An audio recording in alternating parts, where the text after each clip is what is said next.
지금까지 우리가 십계명에 관해서 배웠죠. 십계명, 하이델베르그 요리문답인데 이 하이델베르그 요리문답 안에 십계명에 관해서 배웠어요. 그래서 십계명에 관해 지금까지 배운 것을 한번 딱 정리를 해보자면 1계명부터 4계명까지는 하나님 사랑의 계명이었고 5에서 10계명까지는 이웃사랑 계명이에요. 그래서 우리가 목사님 신앙생활 어떻게 해야 돼요? 어떻게 해야 되냐? 딱 간단해요. 하나님 사랑, 이웃사랑 이거예요. 그럼 5계명을 통해서 우리가 5계명을 통해서 우리는 부모와 위에 있는 권세들의 복종해야 함을 배웠어요.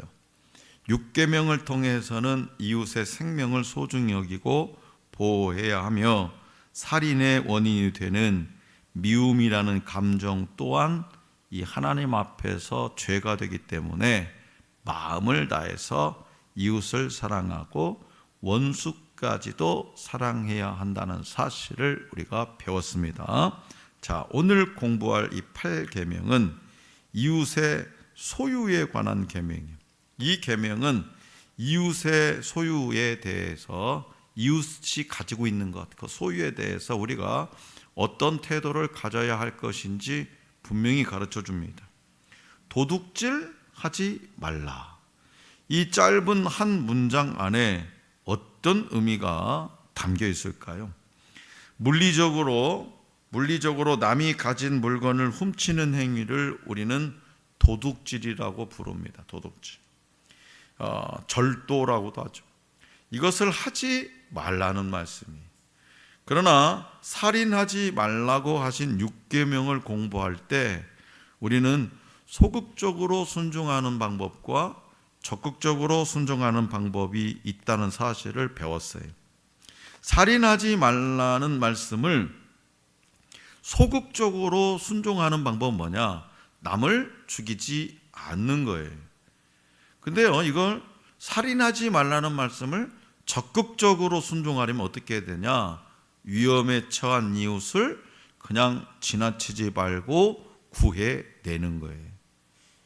이게 소극적인 순종, 적극적인 순종, 살인하지 말라의 의미예요. 도둑질하지 말라는 말씀도 마찬가지예요. 이 말씀을 소극적으로 순종하는 방법은 뭐냐? 그냥 남의 물건을 빼앗거나 훔치지 않으면 돼요. 적극적으로 순종하려면 뭐냐? 남의 소유물을 내 물건처럼 소중히 다루는 거예요.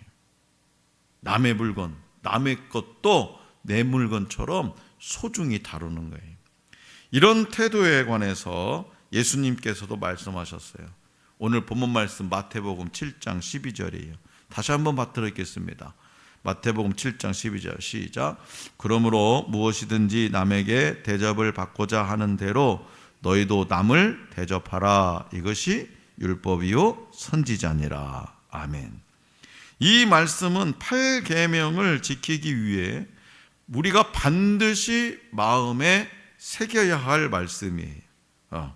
남에게 대접받고자 하는 대로 너희도 남을 대접하라. 그러니까 대접만 받으려고 하는 사람이 또 사회적 문제를 일으키죠.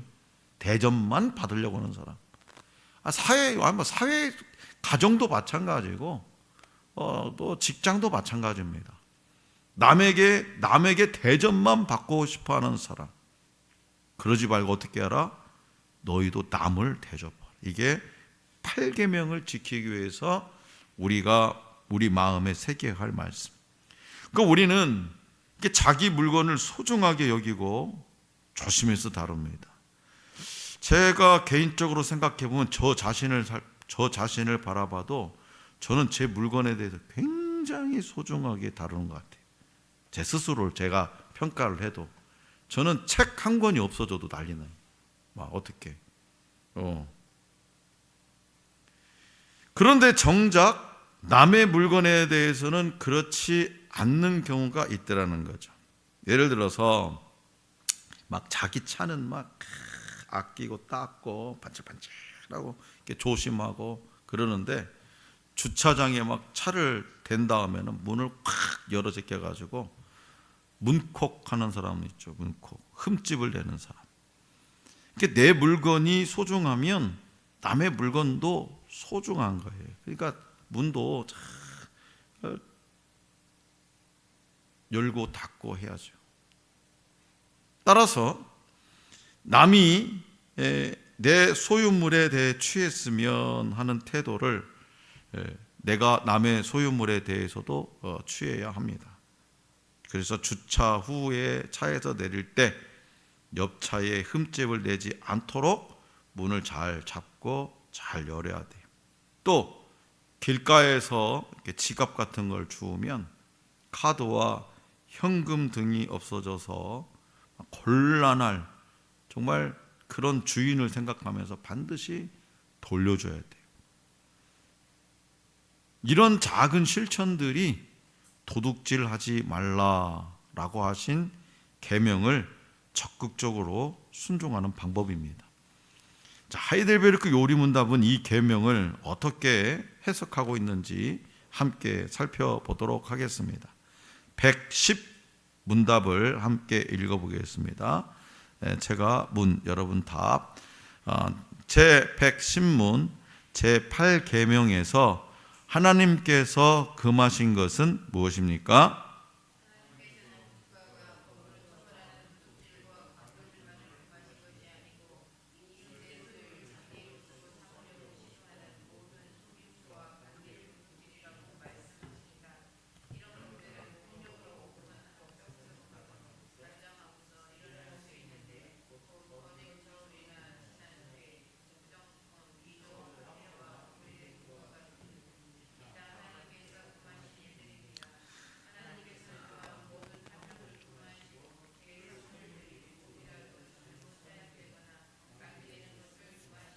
네, 아멘.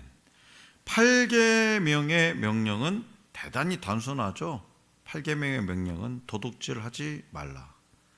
많은 경우 우리 자신은 이 계명을 어긴 적이 없다고 생각할 겁니다. 그런데요, 8계명뿐만 아니라 이 계명을 어기는 일들에 대해서 다룬 본문들을 보면 단순히 도둑질만 하지 않으면 이 계명을 완전히 지키는 것이 아님을 알 수 있죠. 왜냐? 성경에서 규정한 도둑질의 범위가 우리가 흔히 생각하는 절도나 강도질보다 훨씬 범위가 넓기 때문에 그래요. 성경에서 규정한 도둑질이. 하나님께서는 도둑질한 죄에 대해 반드시 훔친 물건의 몇 배에 해당하는 물건을 배상하도록 명령하셨어요. 출애굽기 22장 1절 기록을 보면 소를 훔쳤다, 소 한 마리를 훔쳤다, 5배, 양 한 마리를 훔쳤다, 4배였습니다. 걸리면 소 한 마리 훔치면 5배로 갚아야 되고 양 한 마리 훔치면 4배로. 왜냐? 하나님께서는 이처럼 왜 이렇게 하나님께서는 몇 곱절로 배상하도록 하셨을까? 이유는 간단하죠. 이웃의 소유를 소중히 여기도록 하시기 위함이었어요. 간단해요. 간단해요. 그런데 이런 도둑질만 8계명을 어기는 것이 아닙니다. 이웃의 소유를 부당하게 손에 넣기 위해서 혹은 정당하지 않은 방식으로 이익을 취하기 위해 행하는 모든 일이 도둑질이라고 본 문답은 해석하고 있어요. 그 예가 뭐냐? 우리 사회에서 가장 흔하게 일어나는 일이, 우리 사회에서 지금도 번번이 가장 흔하게 일어나는 일, 저울과 되와 자를 속이는 거예요. 몇 년 전에 중국에서 들어온 꽃게 있잖아요. 꽃게. 중국에서 들어온 꽃게 속에, 그 상자 속에 뭐를 잔뜩 넣었어요? 납덩어리를 잔뜩 넣어가지고 무게를 속이는 거예요. 그게 적발됐죠. 적발됐어요. 또 땅을 측량할 때 곡식을 거래할 때 자와 되를 속이는 일이 얼마나 많습니까? 우리나라 회사에서 생산한 같은 과자가 다른 나라에서 팔리는 것과 국내에서 팔리는 것이 포장과 양에서 차이가 납니다.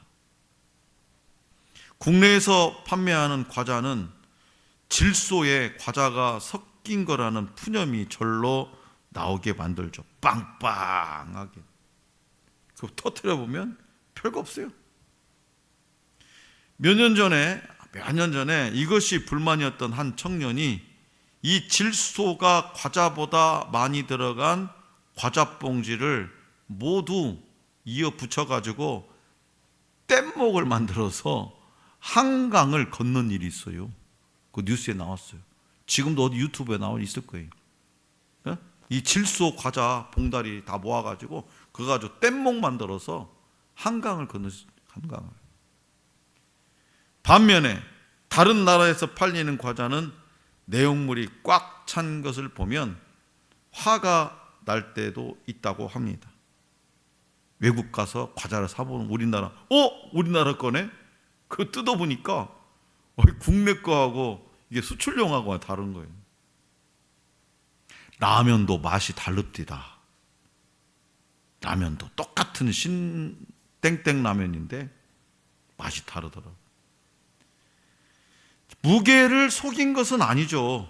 그죠? 무게를 속인 건 아니에요. 하지만 우리나라보다 물가가 비싼 이웃 나라에서보다 더 비싼 돈을 주고 더 적은 양의 과자를 사 먹어야 한다는 사실에 소비자들은 분통이 터지는 거예요. 이처럼 부당하게 이익을 취하기 위해 남을 속이는 모든 행위를 하나님께서는 도둑질로 규정해요. 요즘은 또 그런 일이 많지 않죠. 옛날에는 설렁탕 집에서 대체적으로 국물을 뽀얀하게 만들기 위해서 어떻게 했어요? 막 커피 프림을 갖다가 몽땅 집어넣죠. 요즘은 그렇게 장사하면 이제 소비자 안 가죠. 자, 그뿐만 아니라 지나치게 높은 이자를 받고 돈을 빌려주는 고리대금도 도둑질에 포함됩니다. 또한 시세 차익을 노리고 싸게 산 땅을 지나치게 비싼 값에 파는 행위나 알박기 등의 부동산 투기 행위도 엄밀하게는 도둑질에 해당되는 사실을 기억하고 우리는 정직하게 살아야 되는. 그런데 본 문답은 이 계명의 의미에 대해서 다음과 같이 덧붙이고 있죠. 하나님께서는 또한 모든 탐욕을 금하시고 그의 선물들이 조금이라도 잘못 사용되거나 낭비되는 것을 금하십니다. 자, 이 하이델 요리 문답, 이 문답을 작성한 작성자는 도둑질의 원인이 탐욕이라는 사실을 잘 알고 있었죠. 따라서 하나님께서 도둑질의 원인이 되는 탐욕을 금하신다고 말하는 거예요. 우리가 가진 이 모든 것이 다 우리 것이 아니고 누구 거다? 하나님 것이라고 말하고 있어요. 또한 하나님께서 우리에게 은혜와 선물로 주신 것이라는 사실을 주지시키면서 여러분들이 타고 다니는 차, 예를 들면 집, 입고 있는 옷, 모든 것, 이런 것들이 하나님이 우리에게 주신 은혜와 선물로 주신 것이라는 사실을 다시 한번 주지시키면서 그것을 우리의 욕심대로 잘못 사용하거나 낭비하는 것도 도둑질이라고 말하고 있어요. 낭비하는 것도 도둑질이에요. 자, 111문답을 읽어보겠습니다. 111문답. 이 계명에서 하나님께서 원하시는 것은 무엇입니까?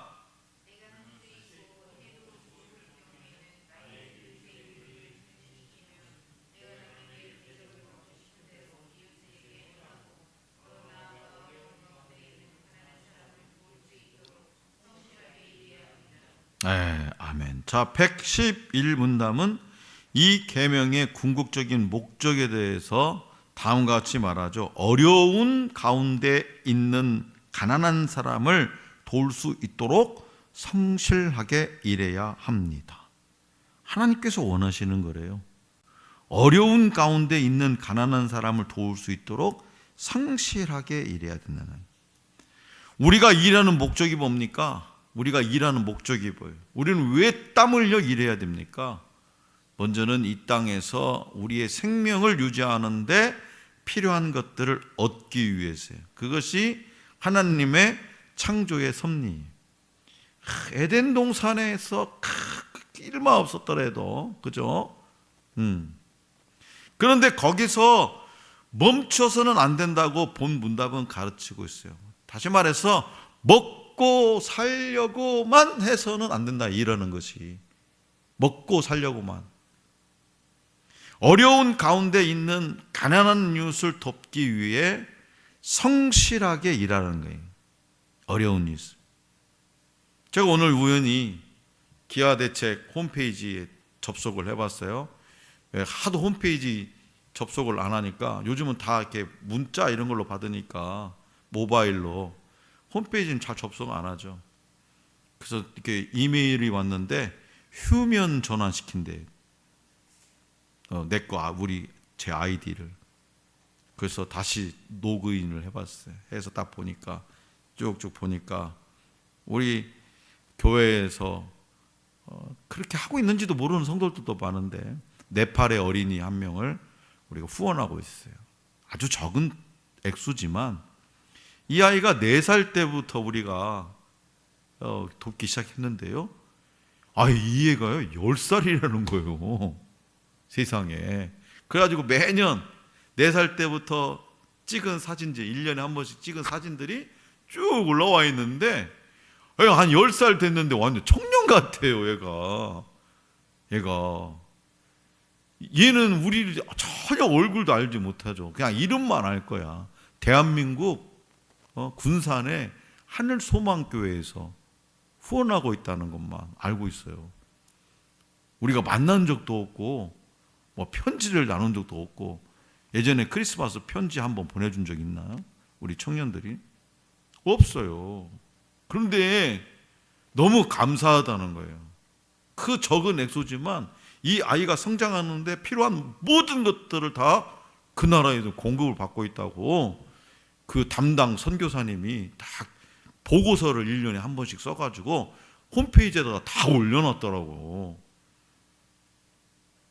기뻤어요.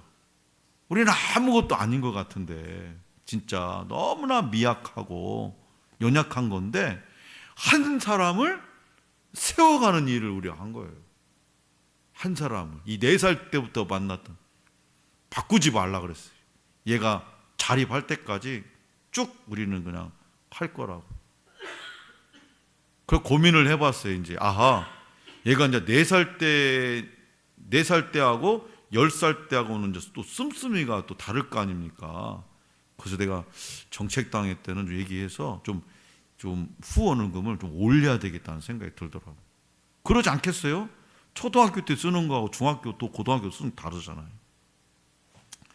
자, 어려운 가운데 있는 가난한 이웃을 돕기 위해서 성실하게 일하라. 여러분도 지금까지 다 그거 한 거예요. 그냥 교회에다가 선교비를 선교 헌금을 했는데 그 일을 한 거예요. 나도 모르는 사이에. 따라서 우리는 우리가 가진 소유, 시간, 심지어 우리의 육신까지도 다 하나님의 것으로 여기고 소중히 다룰 의무가 있어요.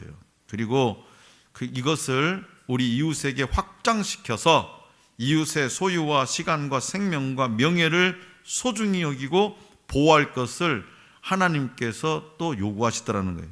그런 점에서 이 게으름 또한 하나님께서 주신 시간과 물질을 낭비하는 도둑질이 됩니다. 8계명을 어기는 거예요. 다시 말해서 일은 적게 하면서 돈은 더 받으려 하거나 일하지 않고도 먹고 살 수 있는 방법을 찾는 이들을 우리 믿는 자들은 본받지 마시기 바랍니다. 자, 사랑하는 성도 여러분, 내 소유가 소중한 만큼 다른 사람에게도 자기 소유가 소중하다는 사실을 기억하시기 바랍니다.